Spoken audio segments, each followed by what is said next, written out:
We are busting out the gameplay commentary one more time for this video because even though it is true that there is a trade idea, an angle, a conversation that I do think is worth diving into, I'm not gonna lie, there are a number of conversations that you can say are worth diving into at this time of the Vancouver Canucks season and their progression. In fact, I'm thinking about a very particular rebuild conversation that's been bubbling up over the past few days as I start this video. I know that's not what the title and the thumbnail says, but it does link to that title and the thumbnail. Rebuilding. Is it worth it for the Vancouver Canucks? Is it worth it for this fan base?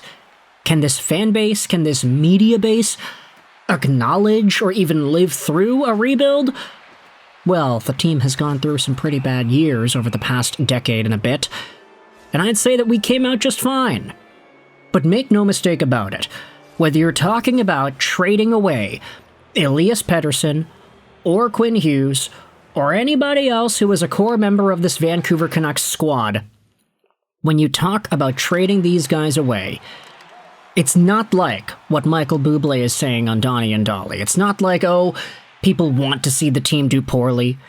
Fans and media, they want to be against the team. Nah.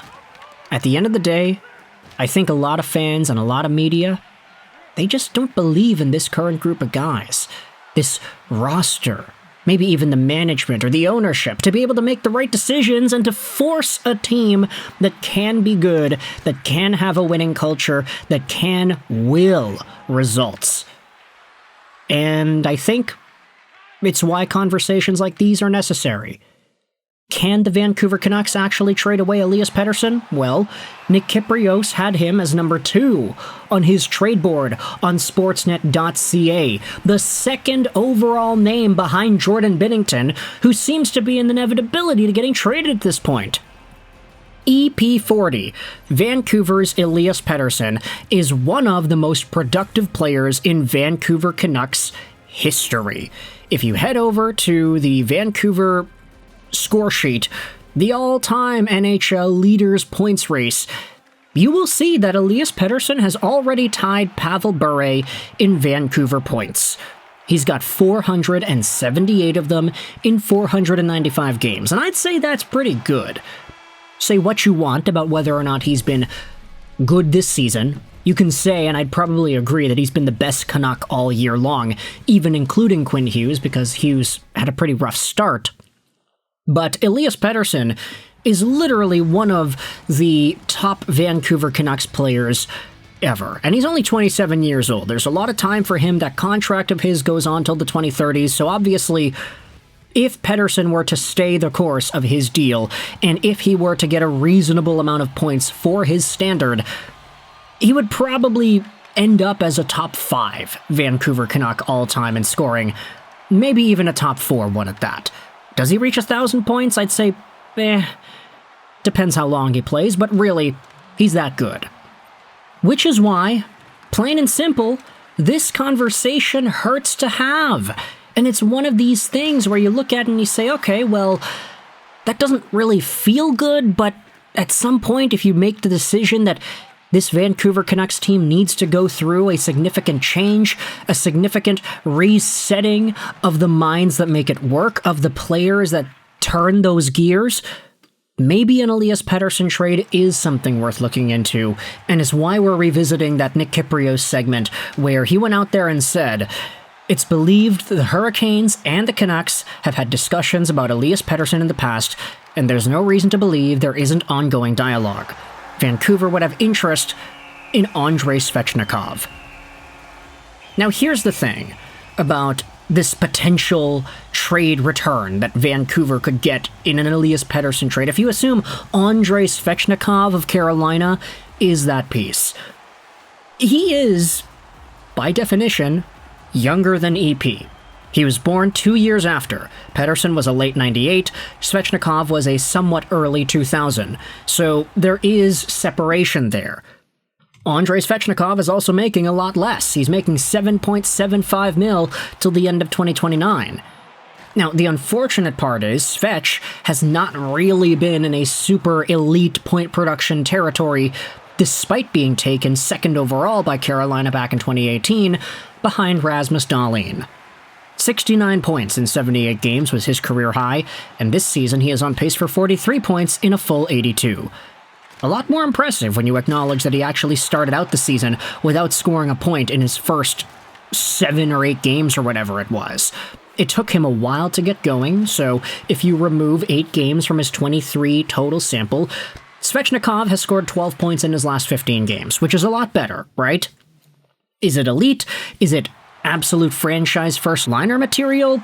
Probably not, but if you're a team that's not that great, maybe it could be.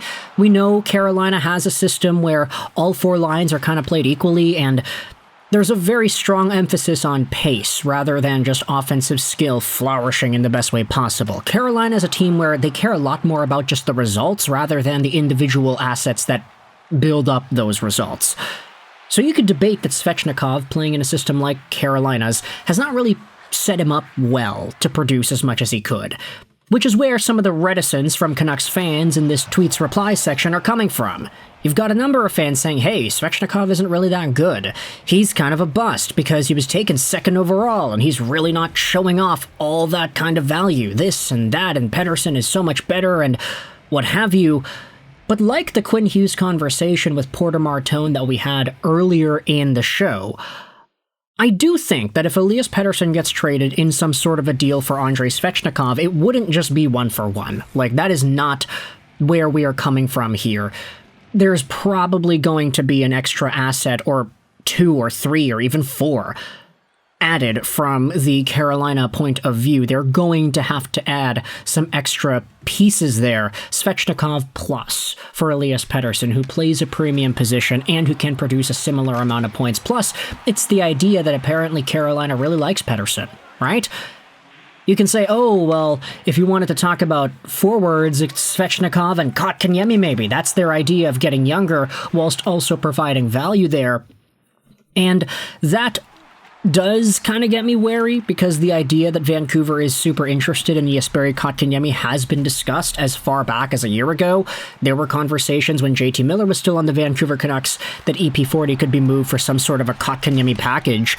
But if it's a Kotkaniemi-Svechnikov package, I mean, I don't know. It just doesn't feel like the best that Elias Pettersson could have brought for a team. And that's unfortunate to say, because obviously if Elias Pettersson is playing like the franchise-altering player we know he can be, there probably isn't a reason for him to get traded. He's locked up long-term. He's got the prime years of his career just set in stone with the Vancouver Canucks.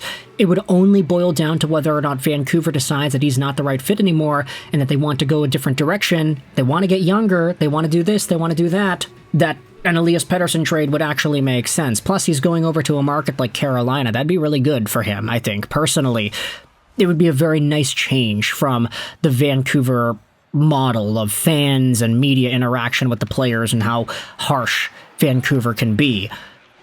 I don't know, though. Svechnikov coming back, it wouldn't just be Svechnikov. There would have to be some other assets in there as well. Whether it's a center replacement like Kotkaniemi, which I would think is very underwhelming, or a bunch of prospects and a bunch of picks. The good part about Carolina is that they always have some of the best prospects. Like, they are so good when it comes to drafting anything outside of the first round. Carolina just takes them all. And all these really nice analytical names pop up in their system year in and year out.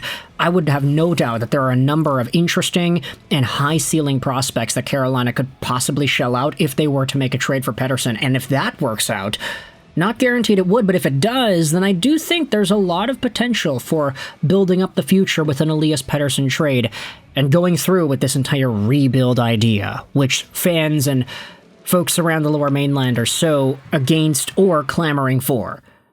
It's a big conversation in this market, I guess, but you can let me know your thoughts in the comment section below. How do you feel about Elias Pettersson and a potential Andrei Svechnikov trade from Carolina? Does that make sense in your mind?